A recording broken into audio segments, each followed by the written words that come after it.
All right. So since we already have around 15 participants in the program, so perhaps we can start on time. So first of all, thank you so much, everyone, to join us today for our public program, the second artist sharing session with Noble Rot exhibition. So I'm Cusson. I'm one of the curators at Parasite and also one of the organizers of the exhibition.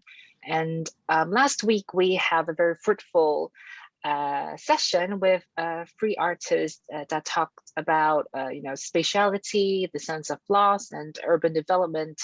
And this time, we're very grateful to have three other artists, Ice Wong, Samson Wong, and Jennifer Yue. And today's topic will revolve around the theme of labor and performativity.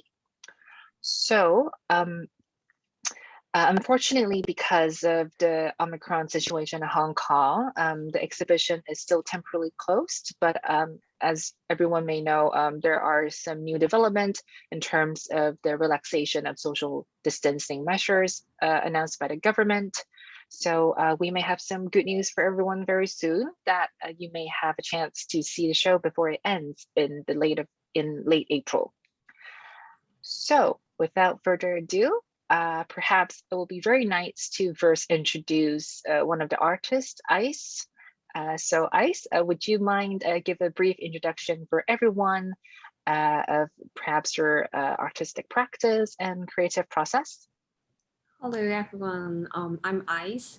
So as one of the participant artists for Noble Rot this time, my art practice is usually mainly about the anthropomorphy and humanity on the ideas of the laws of nature, mainly through the performance and installations.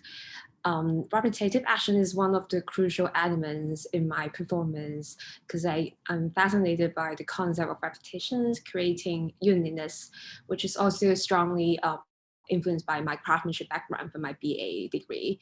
And because at that time I was majoring in glass blowing. And so under the intensive studio practice, I born the material understanding by studying my habitual body gesture as a practitioner. And also the concept of repetitions is also presented in the commission work for Noble Rot this time. I think before we go through the details, maybe we can have play the teaser of the video documentation so everyone can have a picture, have an idea what's happening actually in the work.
So So just to let everyone know, in the first 30 minutes or so, each artist will kindly introduce themselves, and we'll talk briefly on the work, but after the first round of sharing, we will dive deeper into each of the work and how it connects with today's theme of the talk. So just to let everyone know about that's the flow of today's session. So Ice, perhaps would you mind explaining a little bit of the concept and how you ideate this kind of commissioned performance piece for the show?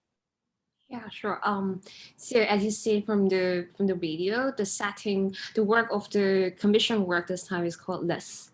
So the setting of List was planning based on a childhood game decided by my own, and the game was actually planned from a memory. I thought I can't tell is a memory or just an illusions from my childhood. I kind of saw someone jumping off the window on one day, and so, as you see from the video, I repeatedly climbing and falling off the cabinet, and from the mattress, the reddish liquid was gradually coming out and kind of coloring my clothing and body, getting a little bit bloody, like canvas actually. So, and also I also used some pencils and pins to write something on the wall. And there's a sentence, one of the sentences was essential, is called, on the day I saw you falling from the skies. So the whole artwork or the concept behind was is about the concept of learned helplessness in a series of repetitive and continuous falling gesture. So the term learned helplessness is from psychology. It happens when someone faces repeated aversive stimulations to have a feeling of a lack of control. And to me, I think the term learned reflects an accumulation of passive or negative feelings and experiences. So through the repetitive practices and processes, the whole process is not, I think the process of repetitions is not a course for uniformity, but rather for distinctions and uniqueness. So through the repetitive actions, I kind of make the things have a graduation changes, which is also an essential element in my performance. And I would like to kind of record the audience memories or the feelings or the experience while on site, so to how they feel or how they view the kind of abnormal scenes, like someone keep falling off from the cabinet, what they feel and what they think is a kind of so through performance, my body or the actions is just an activator for the or creator of experiences about human consciousness or subconsciousness contextualizes through the physical actions. I think what is very important to note is that usually in performance art, there are certain pieces that are more spontaneous, but a lot of them are actually very well rehearsed. And I think Ice work is definitely something that is more well orchestrated. And I think it will be quite interesting, perhaps in the later discussion, that we can dive deeper into different elements that you incorporated in the piece. For example, the meaning of the pinkish pigment, that represents the blood, and the repetitive motion of climbing up and falling down to the mattress, and perhaps even the scribbles that you wrote on the wall. I think these are all very important elements that we can definitely touch upon later. So thank you, Ice, for the wonderful introduction.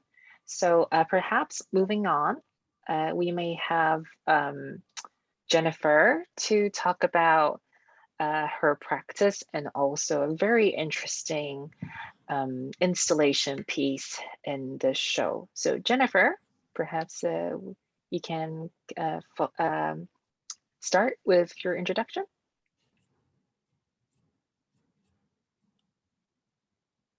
Sorry, I muted myself.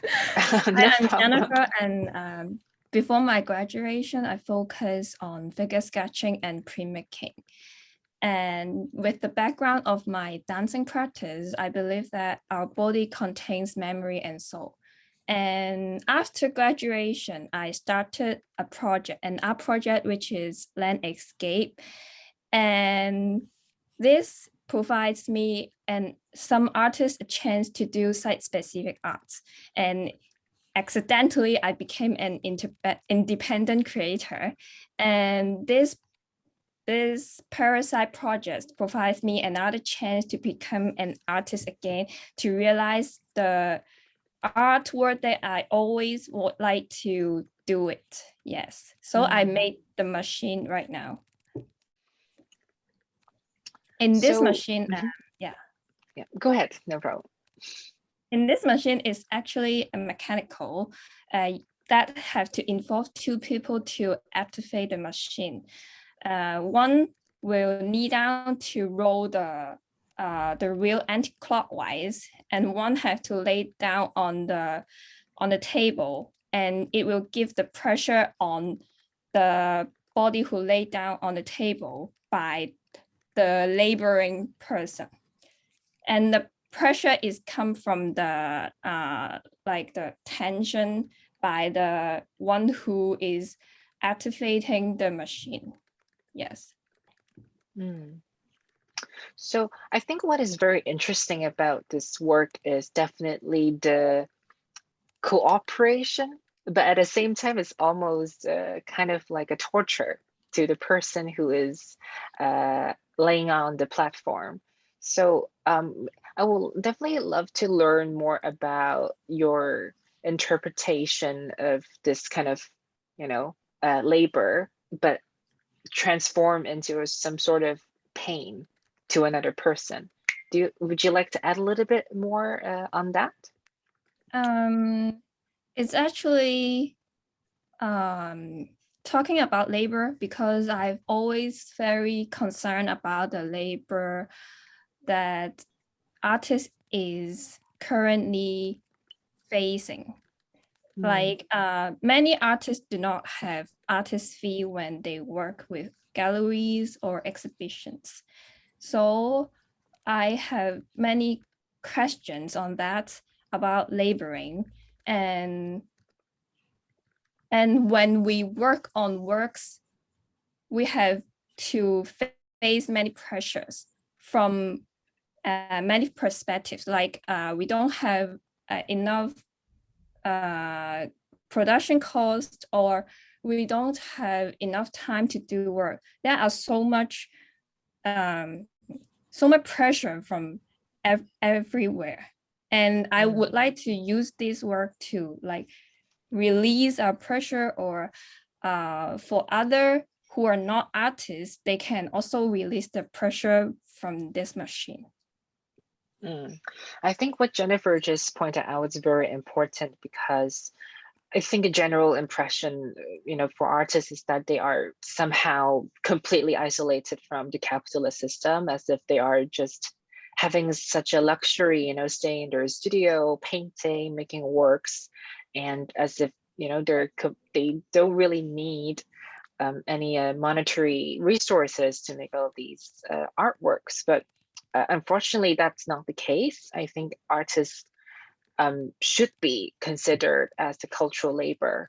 Of course, how we interpret labor is a different discussion, but I think in the omnipresent capitalist system, artists are not, naively just creating works out of a vacuum. They also need support and especially financial support to continue the practice and to make meaningful works that will, create conversations and, with different audience. So I think what Jennifer mentioned is really important here. And I guess because I actually have a different interpretation of the work, because I always thought like, oh my God, squeezing someone in, between the two kind of a vacuum, those kind of plastic bags. I think it's for me, it's kind of like a way of like a torturing.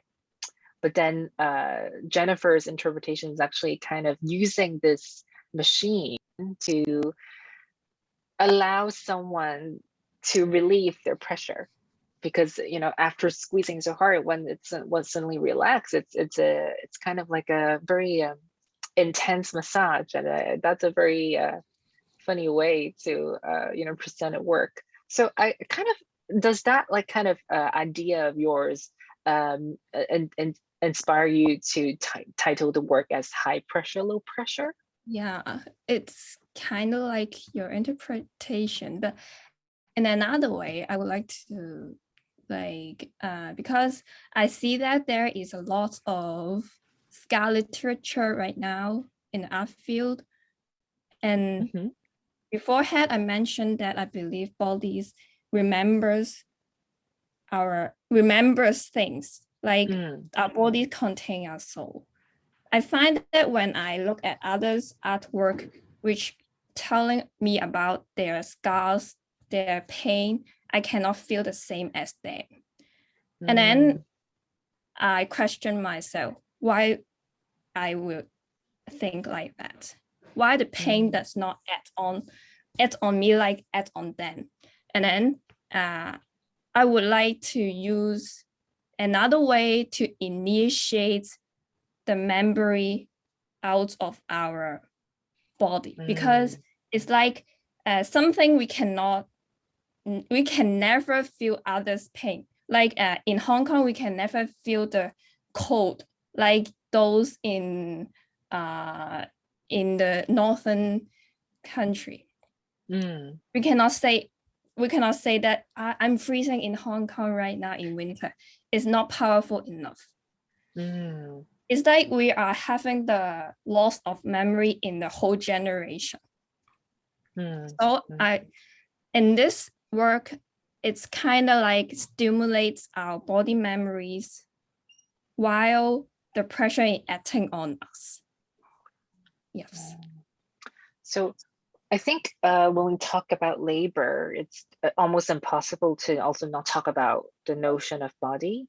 I think what Jennifer explains or interpret body, it's quite a crucial interpretation, because I think body is almost like a site of a lot of things. It's a site of hormones, it's a site of sensory system, and of course a site of memory, because a lot of people going through traumatic events, somehow these memories are all stored in different body parts. So even for someone maybe like went through a car accident, somehow maybe their limbs or their feet, there is a memory stored in the muscles or in the sensory system that it triggers some kind of traumatic haunting past. So by applying that kind of concept into Jennifer's work, for example, particularly for the role of artist, I think artist is as a role in society is generally misunderstood, and not many people really understand what it's like being an artist. So I think that's something that when we reopen the show, I think people and audience should definitely try this installation out, and perhaps understand from the shoes of the artist, and understand what it truly mean by being an artist. So thank you, Jennifer. I think this is very inspiring, and we will definitely come back to your work later and to talk a little bit more about the significance of your work. So Nick, last but not least, we will also have Samson's work discussed in this session. So Samson, would you mind introducing yourself and also your work in the show? Yes, can you hear me clearly? I'm just testing. Yes, of course. Yeah, that's okay. Good. Okay, that's great. I'm Samson Wong Pak Hang, and I'm kind of like as an image maker in my art practice, but but most of the time I'm doing some relationship and some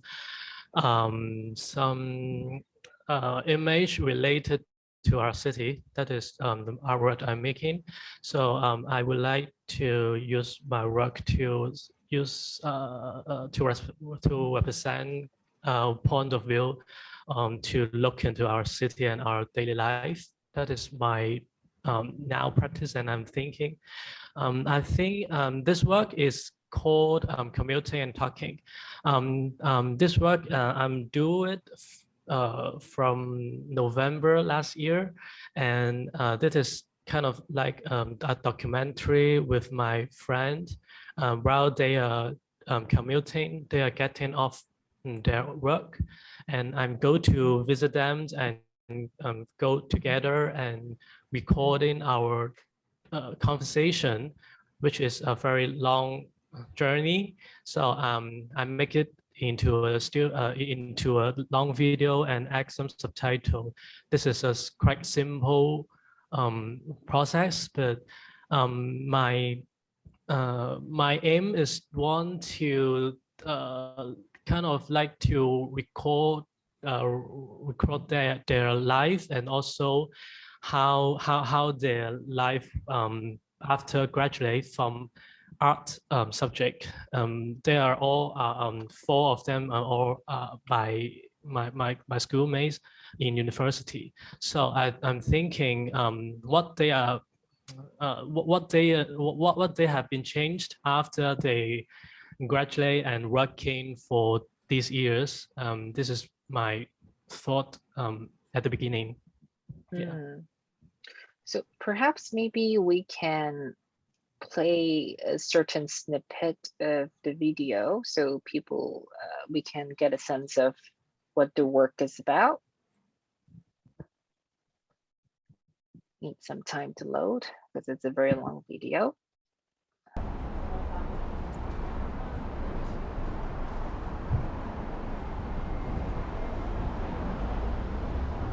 I feel like 我上完呢個 course 個人有啲但係嗰種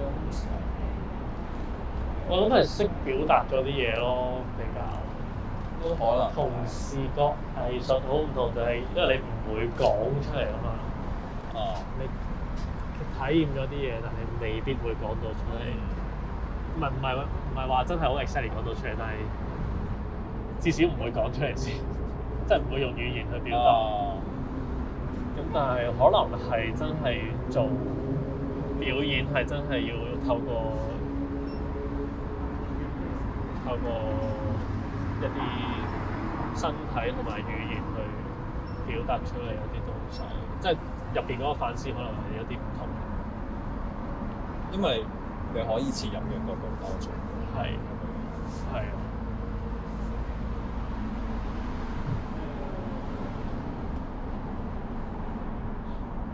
好啊！即係如果可以不停咁樣講翻自己頭先嗰個感受，就可以俾你釐清翻嗰啲感受。因為其實佢都鼓勵我哋去用詞精準地講翻自己feel 到嘅嘢，即係如果你有嘢講嘅話，可以嘗試分享，但係佢唔鼓勵淨係用字。去一啲好無聊嘅字眼，即係如果你可以，我哋啲同學咪係咯，唔係其實佢有嘅，即係你講都係一種方法。係啊，但係你可以有唔同嘅方式話到俾你聽，點解你會有呢種思路咧？會點去？ So Samson, I would love to learn more about, particularly from this snippet. So it seems like you're talking with one of your friends that you guys just went to study a course, and then he seems to be very grateful to finally be able to learn how to open up and talk about his emotions. So yes. Would you mind elaborate on this experience while throughout the commuting? Yeah, he is kind of joining a course. I think it should be a course or class, a theater class, called Deng Shuwing in Hong Kong. It's a theater organization.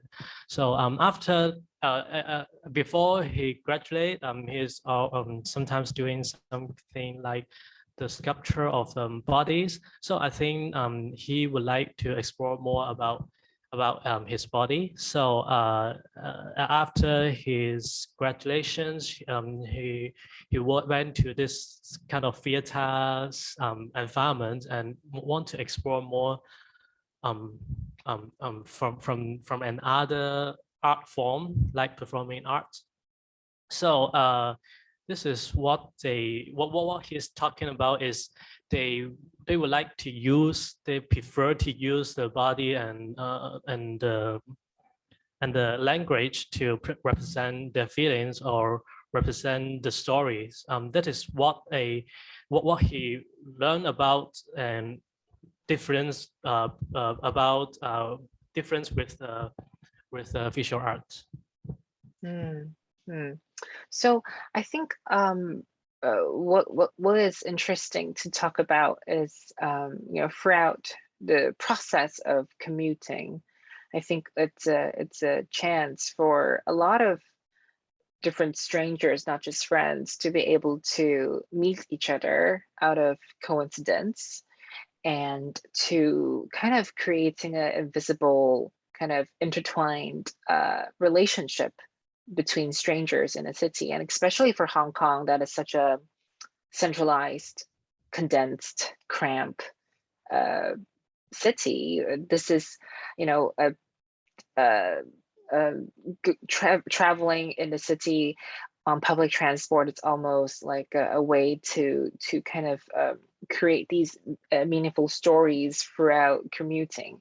So I want to know, like, from your own perspective, what do you actually usually do when you commute in Hong Kong? I think it will be quite, maybe it's nothing special, but I think it will be quite interesting to see like how you as an artist, travel around the city and what you usually do or think during this kind of traveling period. I'm kind of like to look at other people, what they're doing.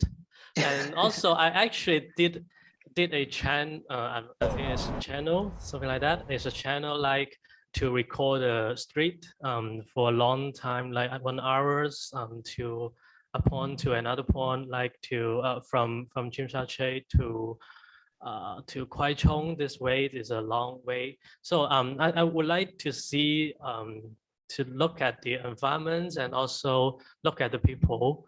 And also maybe with some music. Yeah, this is what I think about the time to spend is not that meaningless with no one else, but there's someone sitting next to you. There's another passengers around there. So I'm thinking how I'm thinking that this commuting time slot is kind of some in between status, in between the work, in between our personal life from a family. I'm quite enjoy to on the bus or on the MTR to enjoy this period spent with other unknown people. Yeah. We'll definitely go back to this, but I think before we go back to talk about maybe Ice performance work, I think this the presentation of your work in the show is quite specific. So as everyone may see from the image, it's almost like a kind of like a work desk that, with computers, kind of with the partitions, and a lot of daily life objects and items were placed underneath the glass surface on the table. So Samson, why do you want to present your work in this manner?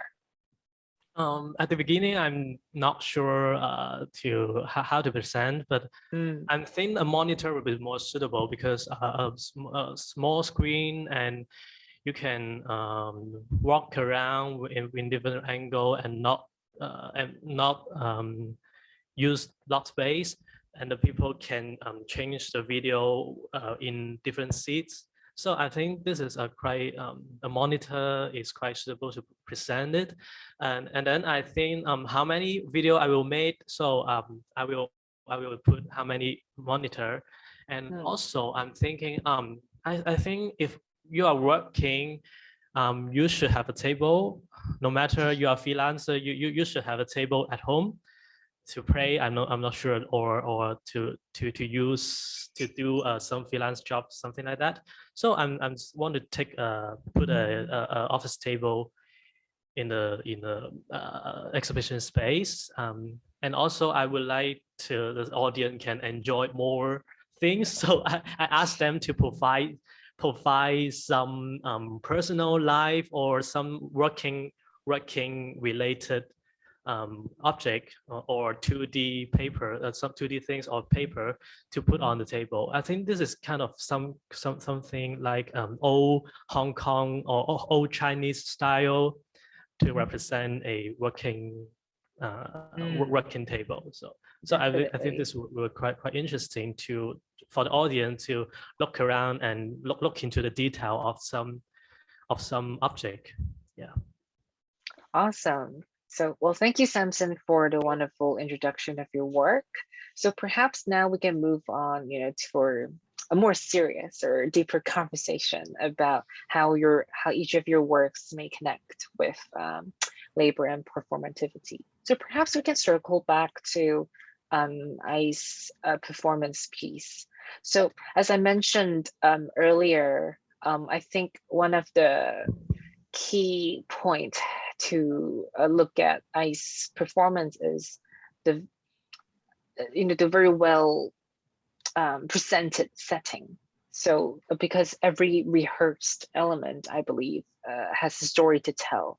So Ice, I think what haunts the audience the most is definitely the blood-like pigment that you spread, that it oozes out from the mattress, but then it's also splashed across the wall and all over your body. So perhaps we can start by talking about that element, because I think that's a key visual from your piece. Would you mind elaborate a little bit more on that? Yeah, I think especially for the pinkish color elements, I think, and also the repetitions to jumping off from the cabinet and to the mattress, and the mattress gradually has some color coming out. I think there's kind of actions and objects, I would say, is a kind of symbol of injury and dangerousness, I think. And also, and I intentionally did. Usually when I think of the performance, I usually have an image or an image or a scene I want to show in my mind, and I may have a few rules for myself, but also in the meantime, I'm open to have any improvisations coming up while doing the performance on live, because I think how the environment or the vibe and also the conditions of my body on the day of the performance are also crucial elements to shape the performance. So I always open to have to let the performance goes just go with the flow. And but yeah, as you say, I usually have some so-called well presented objects or settings, because I treat the performance in my art practice is I think this is also from my practice of installations before. So through the performance, or no matter performance or installations, I always think of how to curate an experience to audience. And no matter to audience and also to myself as well. So how we as a whole to experience something together. But everyone in the space, actually, we have different feelings. Through the performance or through the scene you're watching, actually is kind of to recall your memories. That's what I believe. When you go to an exhibitions, the reason why you stop at a particular art piece, maybe mainly because it kind of reminds you something or record something your personal memories. So that's one of the concept or the things I always care about when I have plan of my performance. And also I would think about the material or the material are applied during the performance. For example, you see the inspired the pencil and pins. Actually, before I start the performance, I only have an idea that I need to write a sentence on the day I saw you falling from the sky. Like that's the only sentence. But during the performance, as I said, like I'm open to any improvisations. And so I wrote more and more sentences. And also they're all about the feelings about jumping off or like the memory I just mentioned. And also I use pencil because I like the feature of pencil. Like when you use pencil to write hard, like I love to observe the pencil from sharp to blunt, and the pen, actually there's no ink like pencil or pen, but I use pen to write on the wall. I need to write harder than usual, or even at some point it's like carving on the wall paint instead of I'm writing something.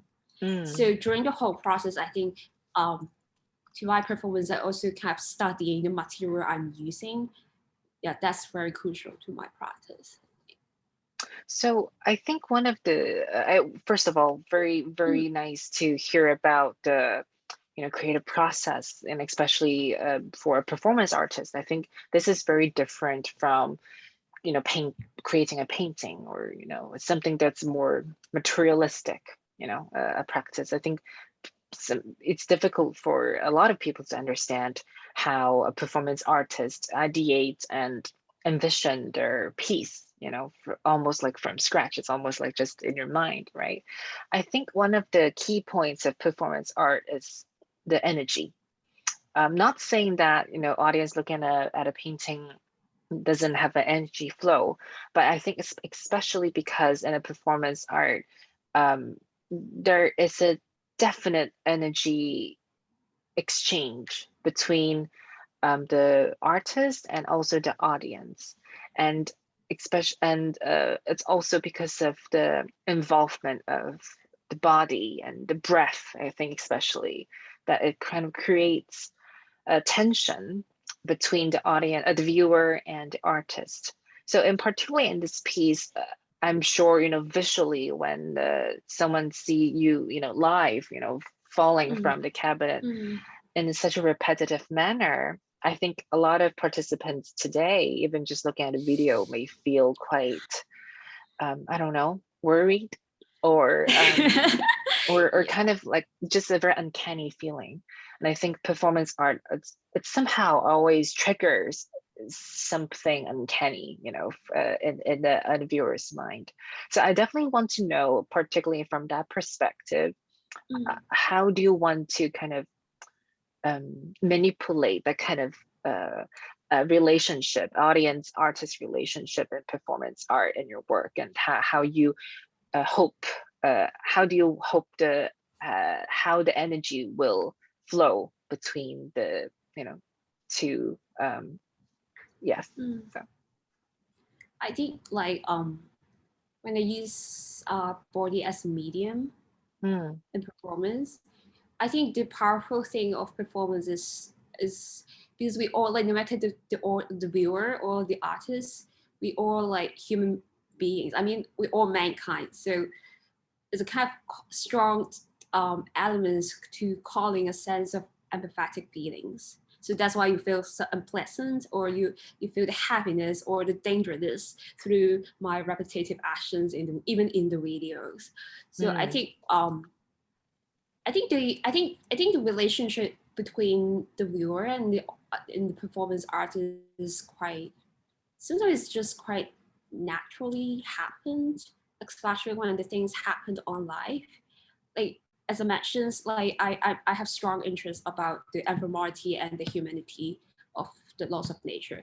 And I think laws of nature is a wide topic actually. It's not just about something you can see, like the natural elements, but also like the body energy, the body physicality, and how my body change, or the energy change, and all the material I use, the changes involved in the process, they're all the ephemerality, and how the actions calling your empathy and the humanity through the performance, they're all kind of under the theme.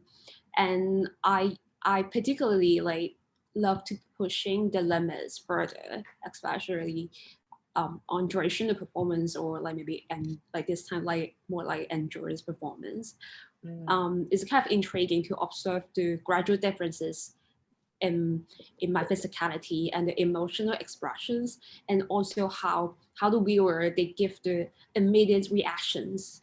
I think, yeah, because like I think that kind of intensity and repetitive views is bring a feeling of timelessness, I think, between the performers and audience. Yeah, I think that's my own interpretation, but I think in a lot of ways, performance artists, they intentionally become a masochist, because you not only use your own body, or almost reducing your body as an object, from your work, it's almost like you're some kind of a thing that keeps falling off. It's if you have almost no feeling of pain. It's almost reduce yourself into an object, a self-objectification, but for the sake of the performance.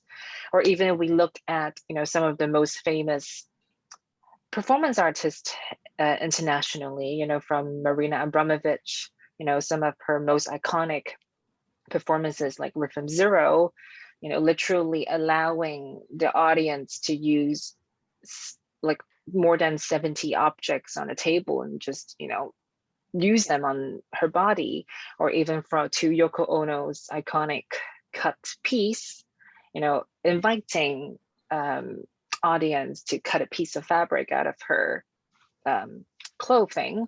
I think these are all like well rehearsed and well maneuvered masochism, to kind of build on the feeling of empathy or emotion, or trigger a certain emotion with the audience. And I think definitely from Ice's work, I can also see a similar vein of that development, especially when you mention that you kind of want the audience to feel a certain empathy by looking at how you experience this repetitive torment. So I think that's a very wonderful way from Ice work for every one of us to learn more about performance art and to appreciate this form, because in the art world, especially in commercial art world, performance artists basically almost look like will not earn a dime, because you can buy the work back home, you can buy the artist and perform it for you. And this form of art has almost no institution support, because it's just materialistically impossible in their sense, in their opinion. So I think I really hope more sectors or players in the art world can have a more focus and pay more attention to performance art, and so then we can all support artists like Ice to continue their development of their practice, and to have an energy flow with them. So thank you, Ice. I think you're we're also kind of initially planning if we can have a kind of a live performance in the show when it's finally opened, maybe in late April. So please stay tuned to our announcements, and I hope everyone will have a chance to see it live and really feel it, rather than just looking at the video. It's just a snippet. So thank you, Ice. I think that's wonderful sharing. And perhaps we can again move on to Jennifer's work. I think there is a certain connection between Ice and Jennifer's work when we interpret it as such.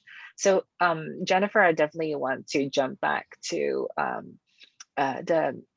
your concern or your focus of the role of artists as a labor, and the connection with stress and pressure. So from your own perspective, I definitely want to know why would you envision to want to talk about this topic with some sort of machine like this? Is there something that really triggers you to kind of have this imagery in your mind, and that you want to create something that it's so, about experience, and to let people to like feel the pressure and stress. So I want to know a little bit of your stream of thought before making the work. Would you mind sharing a little bit of these anecdotes? Before the show, I always would like to do a pre-make machine, because when I do pre-making, I feel so relaxed when I use the machine to suppress the paper. And then I come up thought that I want to do a pre-making machine to roll somebody, to roll a person. And with fine tune, it is the final product. And I think it is always fun to make something tragedy into some fun things to do, especially in current social situation like this. This machine is and functional objects is like, I think it can resemblance to a meme. Yes, it is sad to see, but it is enjoying to look at or to use the machine. And yes, that's a very interesting point, because as I completely agree with you, because when you look at the installation itself, it's so industrial. It's for me, it's almost resemble like something from the slaughterhouse, like you have completely no idea how to use this machine, but it almost looks like it's going to kill someone. But very ironically, when you mentioned that it's kind of almost like it creates humor, I think that's interesting to look at, because when you mentioned like with the current social situation that we're going through waves of Omicron or stringent measures and social distancing, it seems like we're all under very high pressure. This topic is already not really about just being the exploitation of labor, but it's also like in Hong Kong, where we're going through such turmoil, psychological turbulence, feeling all the pressure is actually in the mind, but then perhaps going through the releasing of pressure from installation and converting the psychological pressure into a physical relief. I think that will make people laugh, because it's not just like a hilarious process to experience in the show, but I think emotionally it's also quite evident that when you're very tense under pressure in the mind, the body, it's also very tense. So just for example, I think everyone has experienced like when you're under high stress, most of us will have a stomach pain, and this is kind of like a response, like the body telling us that we are in deep trouble, in terms of emotion EQ, so it's time to relax your abdomen muscles, and to really take good care of yourself emotionally. And I feel like this almost Jennifer's work transformed like almost like a torture tool into a therapeutic one. So I want to definitely learn more from Jennifer, that how do you envision a machine like that? Like why do you think you want to kind of use this material, like a kind of like a blown up, I believe it's a plastic bag or some sort that you create like a cushion, a balloon.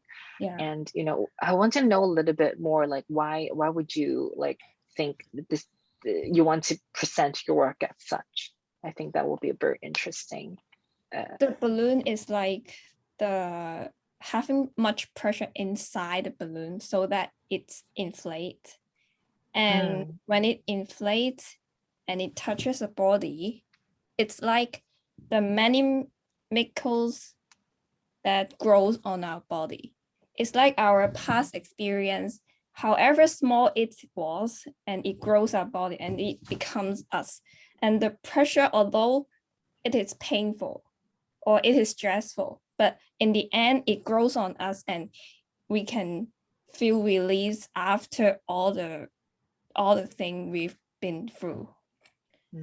Yes, it's how, like, using the materials, I think. Awesome. So I hope everyone will have a chance to actually experience that in person when we open the show. But I do want to follow up in terms of you know, like why would you like to like this installation that will only be activated when there are two people using it, rather than, you know, just someone lying down, then, you know, it will help you do the same thing. So I think that's a critical turning point. So I definitely want to learn more about why you like when you ideate the work, why do you want it to be kind of like a participatory or, you know, a collective action rather than just the individualistic? I think it is under the influence of my art project Landscape that we always opposed to the thought that only putting one object into the space, into a white cube. Because when an object is only placed into a white cube, it has no life. It's like an old artifact. But when it is an object that people can intervene or participate in it, it is alive. So in this work, or in my works before, I always would like to have the involvement of audience. And I think involving two people is like my past experience of my relationship with artists, or when I'm being an creator, or when I'm artist to face creator, is a love-hate relationship. And in this work, I also invited my friends, Sean Tan, to help me to realize this machine, because I cannot do the machine by my own self. And I think relationship is very important to contribute to this work. Yes. Thank you so much. So perhaps we can continue with Samson's work. So definitely for Samson, I want to drill a little bit more in terms of the idea of commuting, of course. But I realized when you know, in your work, you mentioned like throughout commuting, conversations may touch upon ideas about, you know, people's struggle, you know, how their dreams and goals, but particularly about boredom. I think that it's an interesting concept. So so from your own personal experience, you know, when we literally have nothing to do when you're traveling from one place to another on public transport, for example, what do you like as a person? What do you usually do when you're bored? Do you like scroll on the phone? Do you again like observe what other people are doing? So would you mind to give a little bit more personal anecdote before we dive into something more serious? Yeah, most of the time I'm listening music, and then I do nothing, and sometimes rolling on the phone. Yeah. Actually, it's more focus on music and the visual some environments, something like that. Yeah, I'm not really sure. But that the idea of boredom, I'm thinking, I'm writing here, is kind of like our life is because when you're alone and at your company, maybe you work with others, and in your family, maybe you will meet other every day. But I think in the commuting process, I think that is a kind of boredom will exist when you're alone, but actually you are coming with many people around you.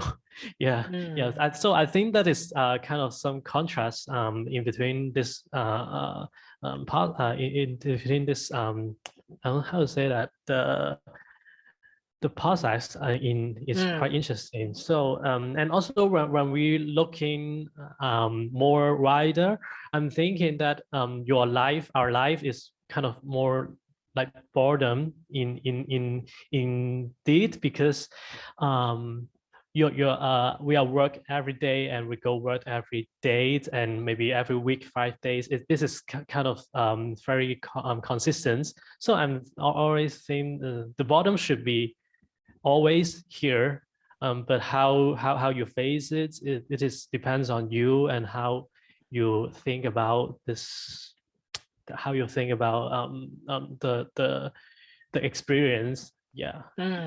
In my in my opinion, I'm quite love the bottom because it led me to maybe to think about more things or make me relax actually. Yes, doing nothing. I think you mentioned two very interesting points, and the first one is definitely the sense of alienation in a city like Hong Kong, for example. Like you always feel like there's a sense of loneliness, but ironically, there are so many people around you. You know, we're such a centralized city, and you know, maybe pre-COVID, we're always kind of squeezed into like one metro car, and then you know, the proximity is actually very close and very intense, but sarcastically, we don't know any of those people. So as a kind of a juxtaposition and a conflict, a feeling of conflict, like, you know, we still feel very lonely in the urbanized city, but then the proximity is almost like, you know, you walk past thousands of people in a day, perhaps when you just stay in central, but ironically, we know no one. I think that's a very common feeling for anyone who lives in a highly urbanized place. And the second one is your idea of boredom. Like you mentioned, how we interpret or how we use boredom or how we even traverse it. And I think when I was actually like looking at, you know, the description of your work before today's session, I kept thinking about the word boredom in like traditional Chinese, because it's you know, in Chinese it's literally like a door and then with a heart. So the heart is trapped in a door, and that's boredom. You know, in Cantonese is moon. And I kept thinking like, so if boredom means having your heart kind of locked and isolated and kind of in a high pressure, the opposite of boredom is actually happiness, because then the heart is opened. You know, in Cantonese is then it's hoi sam.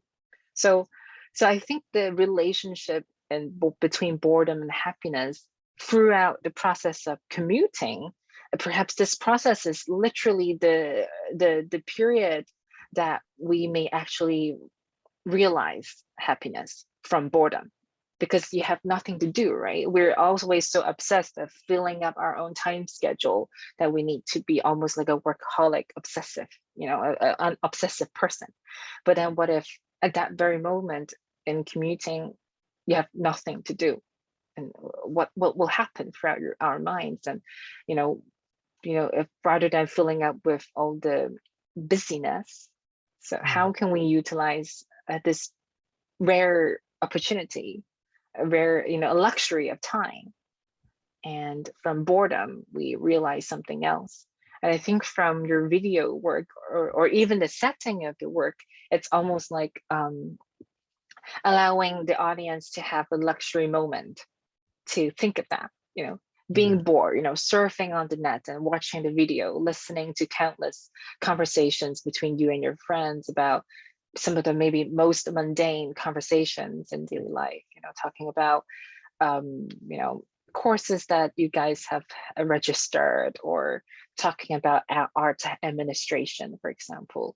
I think throughout these very mundane elements, it actually a way to think how to open our hearts and accept boredom and think about our own daily life with a little bit more self-reflection.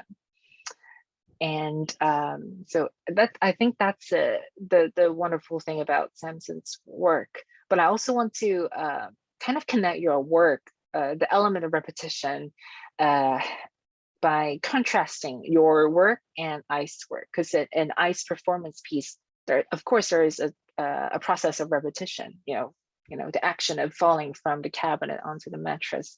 That type of repetition doesn't seem to be boring for the audience, but from you mentioned, in every literally 5 days a week we commute to workplace as a labor. This kind of habitual process, this kind of repetition suddenly seems to be boring.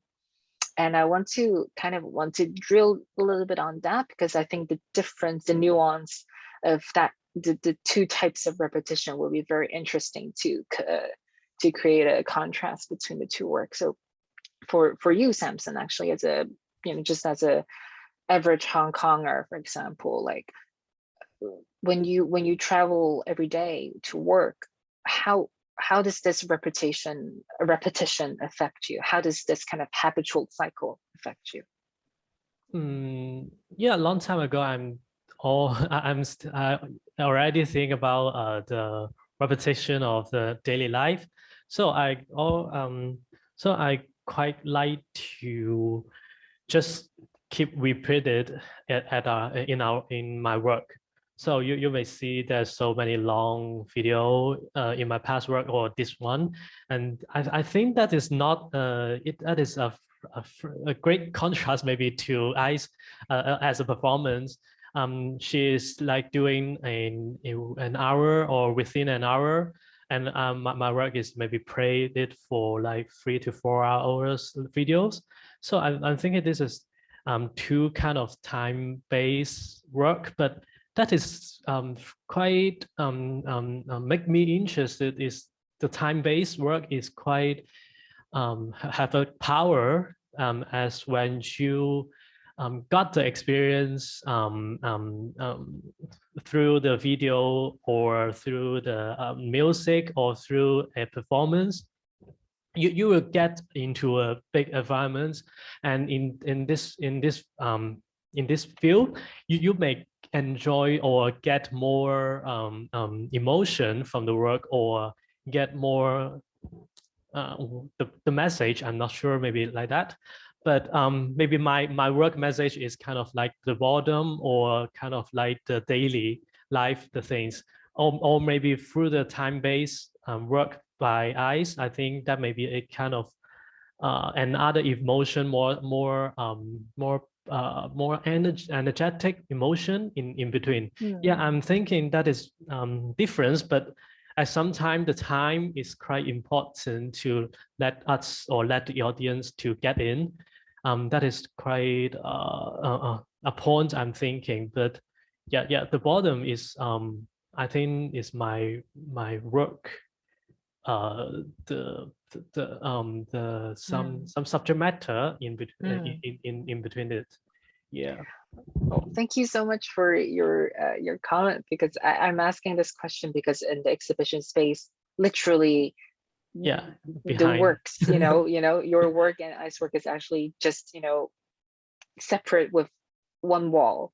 So I think I would like to kind of try to create a certain connection between the two. But I think that's really nice to I think it's an intriguing perspective to think about, like the subject of repetition, because repetition has such a strong connection with time, and I think my personal experience when, during commuting is you almost lost track of it, because you can literally do anything when you commute from one place to another. When you're bored, like when you just being very focused on maybe just scrolling through Instagram or even just having a nap. I think time flies so fast. Actually, it's busy, right? Yeah, but it's actually very busy. Things are happening all the way. If you take the Hong Kong Island line on the metro, and then so many people like moving in and out, and there's such an influx of people, and so many things are bombarding our senses. But somehow when we're so focused on one thing during commuting, these things suddenly just disappear. I think that's an interesting point or idea to think about. Like, I want to kind of add a little bit more layer. It's not just how we interpret boredom or how we make use of the time for our commuting, but it's also the limitation of our own body and senses, because, our in order to protect ourselves from being bombarded, our body is learned and taught to filter out certain senses and not to be affected by it. But what if we learn to be a viewer, or what the French call it so romantically as a flaneur, like how we actively become a role of a viewer, a role of observer in a city. Suddenly you voluntarily decide to be bombarded by all the visual and sonic auditory senses. How do we interpret a city? And perhaps I think what a good way to kind of finish this session, as at least for the sharing part, is that I think boredom comes from habit. In order to break the habit, we always need to create fresher or newer experience in order to reappreciate the city. And my personal experience is that I sometimes imagine myself as a tourist in Hong Kong. I go to different places in the city, and pretending to be a tourist looking at a place allows me to appreciate Hong Kong much more than a citizen, because you then will notice and observe a lot of different minor elements in our daily life that we tend to ignore, even to the smallest things, even to the vines on the trees, or even to like the graffiti, in the pathways. I think in order to break through the habitual cycle that leads to boredom, I think this will be a quite interesting way to make use commuting to reinterpret our relationship with the city. So thank you so much, Samson, for creating such an interesting work for our show. And of course, Ice and Jennifer, with their amazing pieces in the part 2 of Noble Rot. So perhaps what will be really nice for the moment is we can open up the Q&A session and see if anyone will be interested to ask any questions to our artists. Feel free to write down your question in the chat section, or if you prefer, you can also unmute yourself and just ask the question right away. Yeah.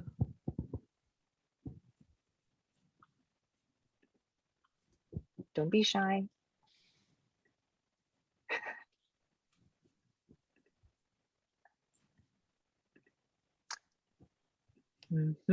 Anyone would like to ask any questions, or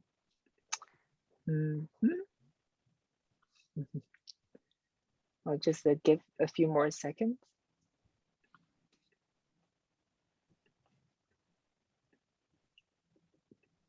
Well, if no one has a question, I have one. So perhaps for all the artists here, I definitely want to ask a slightly more generic question, but I think will be an interesting output, which is, after going through this, exhibition, I want to know does this exhibition help you to kind of figure out something as an artist, or help you to kind of I don't know, clear your mind a little bit? So like, especially in terms of your practice or your artistic direction. Anyone has a thought on that? Ice, perhaps?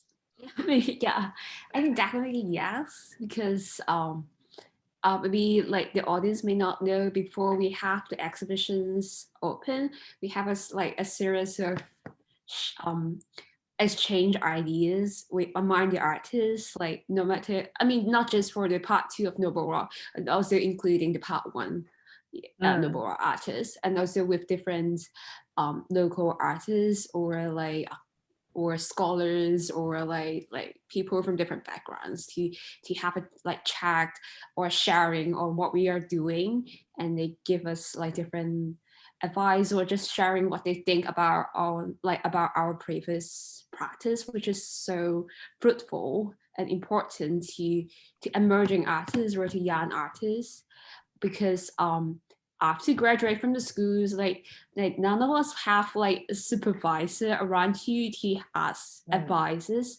So as long as you have the support from an institute like Parasite, I think so it offers an opportunity for us to gather again and to ask for advices, because I'm pretty sure everyone has our lost moment during like on our creations.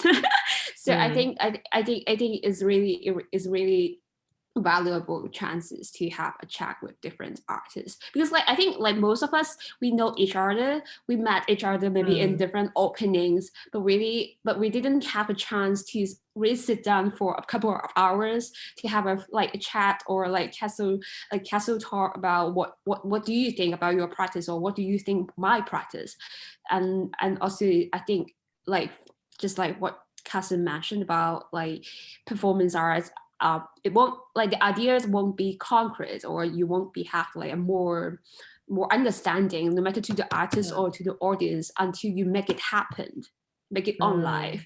So I think to me is really a valuable supportive chances to let me go further on like more like have less the commission artwork, to go further on repetitive actions as my ritual in my practice.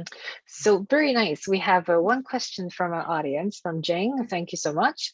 So the question is like, what three of you like working on currently, and are there any upcoming projects? So maybe I want to ask Jennifer and Samson first, and Ice, you can share it a little bit later. Okay, so sure. Okay. Go ahead. Recently I'm playing some video games, and I wanted to be a game photographer. I'm concentrated on photographing animals in the game, especially that animal. so I think it would be a series of work. And then and also I want to play a Pokemon a photography game, which is another game is a photographing Pokemon. I think that is quite interesting. I'm just let you know. And the other hands, and I will do a kind of a research-based artwork about Hong Kong, the Hong Kong cemetery. Yes, that will be a long project, I think, which will include the idea of how the people passed away to feel the Hong Kong, the current Hong Kong. That is some main points. So I start from a landscape of cemetery. So that is a starting point at this stage. Yeah. Awesome. So Jennifer, what about you? I'm working on creating memes. Yeah. You may Memes. you may see my recent work in this gallery. They have an exhibition. Yeah. An online exhibition with memes. Yeah. Oh, that's great. can go check it. And Sure. maybe later I would like to focus on some performance related to dance movement, and further later I would like to have a collaboration with some foreign artists that's having, with the local artists. I cannot expose too much. So Ice, what about you? I'm preparing for a group show in the upcoming summer. And also another one maybe by the end of the year. But in the meantime, go further on. My focus is on like the psychological feelings through performance or like through the art practice. That's kind of my main focus recently after like these 2 or 3 years. Mainly about the psychological feelings. Sure. So before we end this session, I just want to do a little bit more promotion on our upcoming program. So of course, thank you so much for joining us tonight. Next Thursday, we'll have the last session for our Noble Rod artists, and the theme will be investigating nature and imagery with the remaining 3 artists of the show. And in the upcoming weeks, we'll also have several studio visits with Canadian Hong Kong artists who reside in Canada. So please stay tuned to our social media. And again, thank you for joining us tonight. And I hope all of you will have a nice evening. So thank you. Bye-bye.